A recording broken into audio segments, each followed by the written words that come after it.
টাঙ্গাইলের মধুপুর উপজেলার বেড়িবাইদ ইউনিয়নের সৈয়দ আলী বাজারে তরুণদের জন্য নতুন সম্ভাবনার দ্বার উন্মোচন করে ইয়াং স্টার স্পোর্টিং ক্লাবের শুভ উদ্বোধন অনুষ্ঠিত হয়েছে। ক্লাবটি মূলত খেলাধুলা, বিনোদন ও সামাজিক সম্প্রীতি বৃদ্ধির লক্ষ্যে গঠিত।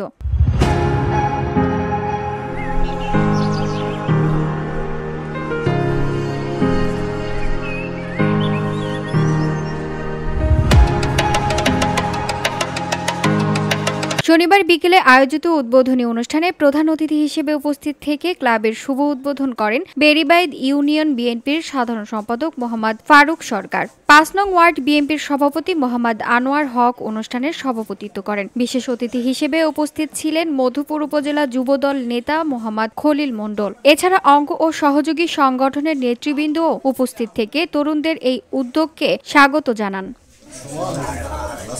বক্তারা বলেন, ইয়াং স্টার স্পোর্টিং ক্লাব তরুণ সমাজকে মাদক ও সামাজিক অবক্ষয় থেকে দূরে রেখে খেলাধুলা, সাংস্কৃতিক কর্মকাণ্ড এবং পারস্পরিক সম্পর্ক বৃদ্ধিতে গুরুত্বপূর্ণ ভূমিকা রাখবে। তারা আরও উল্লেখ করেন, এ ধরনের উদ্যোগ শুধুমাত্র বিনোদনের মধ্যে নয়, বরং সামাজিক বন্ধন দূর করতে, তরুণদের নেতৃত্ব গুণ বিকাশ এবং সৃজনশীলতা উজ্জীবিত করতে সহায়ক হবে। স্থানীয় তরুণরাও ক্লাবের উদ্বোধনে ব্যাপক উৎসাহ প্রকাশ করেন এবং ভবিষ্যতে বিভিন্ন ক্রীড়া ও সামাজিক কর্মকাণ্ডে সক্রিয়ভাবে অংশগ্রহণের অঙ্গীকার ব্যক্ত করেন।